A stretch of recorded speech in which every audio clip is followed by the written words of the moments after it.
नमस्कार मित्रांनो, स्वागत आहे तुम्हा सगळ्यांचं आपल्या आजच्या नवीन व्हिडिओमध्ये.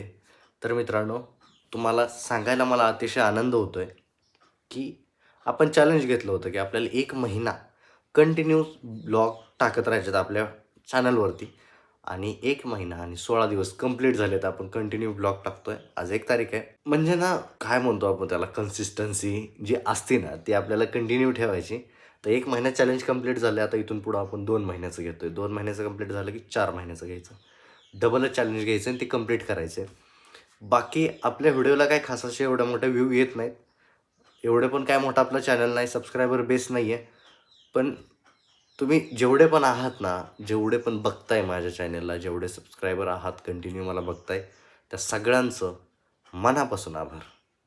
आपल्याला ही आपली जर्नी अशीच पुढं घेऊन जायची, कंटिन्यू चालवायच्यात आपले ब्लॉग. तर एवढंच. भाई आता आपल्याकडे साऊंड येतं. खरं तरी लॅपटॉपसाठी घेतले होते, पण आपल्या टी व्हीचा साऊंड थोडा खरखर करतोय. तर बघू ती त्याला मॅच होते काय होतं बघू. मैंने किसी को नहीं छोड़ा. पिक्चर लावा की ते उठवत राहुल बाई साले का नंबर ब्लॉक कर दे. संपलं पण. गाईज, आज बायकोने बनवलंय मुळा भेळ. मुळा भेळ? भेळ कसला मुळा भेळ? आणि मुळ्याची चटणी. म्हणजे नवीन रेसिपी आहे मुळा भेळ. त्यामुळं असं बारीक मुळा घ्यायचा, मुली खिसून खिसून घ्यायचे आणि ती अशी भेळमध्ये मिक्स करायची, खायची. भाकर खावा आधी, मुळा भाकर खावा आधी. बाहेर ट्राय करून बघा तुम्ही, ट्राय. मित्रांनो, हा रस्ता तुम्हाला चांगल्यापैकी आठवत असेल. म्हणजे आपल्या व्हिडिओत मी बऱ्याच वेळेस दाखवला आहे. इथं बघा, एक झाड इथं होतं, हे सुबाबळीचं झाड होतं. आणि इथं एक, ज्याला आपण शेवरी पण म्हणतो. तर या दोन्ही झाडांमध्ये ना, आता हे झाड पडलंय खाली. एवढा लांब कसं पडलं, काय पडलंय पाडलंय काय आयडिया नाही. पण ह्या झाडामध्ये ना, म्हणजे अशी पोपटांची घरटी होती, त्यात पोपटांची पिल्लं होती. आणि कुणीतरी याचं सरपण केलंय. ठीक आहे, सरपण घरी घेऊन जाण्यासाठी केलेलं आहे.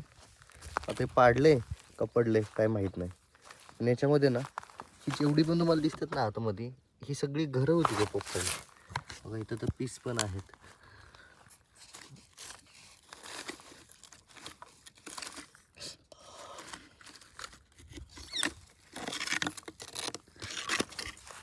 बघा आता हे कशी घरं बनवली होती त्यांनी. याच्यामध्ये काय काय ठेवलंय, त्यांचे पिसारे आहेत आणि कागदापासून घर बनवलेलं आहे बघा.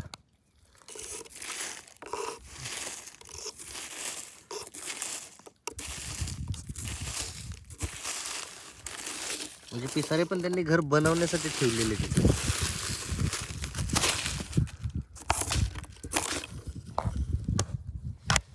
यार, त्यांचं घर पडलंय, त्यांना किती वाईट वाटत असेल. बाकी या झाडावर पण भरपूर घर आहेत त्यांची. आत्ता ओरडत होती असेल पण हां, दिसतोय का इथं बसलेला आहे मिठू. अय मिठू, थांबा तुम्हाला झूम करून दाखवतो. मिठू,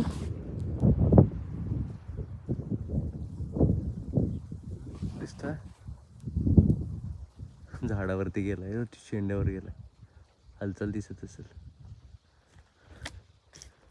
मिठू, हा आता दिसतोय. हा दिसत असेल. हे जे आहे ना, हा पोपट आहे. पोपटाचं घर आहे. आता एकदम सॅड दिसतोय. मला कसं कळलं सॅड आहे म्हणून? कळलं कारण एरीवारी ना इतके ओरडते ते. आता एक आवाज दिला आणि शांत बसलाय. ठीक आहे, जाऊ द्या, जे असेल ते सृष्टीचा नियम आहे. त्या नियमाच्या पुढं कोण जाऊ शकतं? कुणीच नाही. बाकी याच्यावर घर आहेत, फक्त हे झाड नको पडायला. हे पडलं. इथं पण आहे, इथं पण दाखवतो तुम्हाला.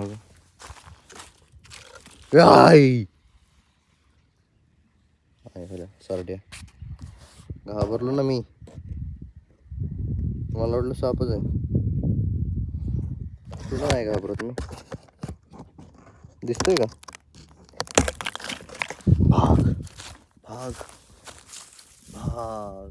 तर मित्रांनो आजच्या पुरतं एवढंच. बाकी तुम्हा सगळ्यांचे जेवढे पण सबस्क्रायबर आहेत, जे रेग्युलर मला बघतात ना, तुम्हा सगळ्यांचे एकदम इथून मनापासून आभार. धन्यवाद. भेटू उद्या. जय हिंद, जय महाराष्ट्र.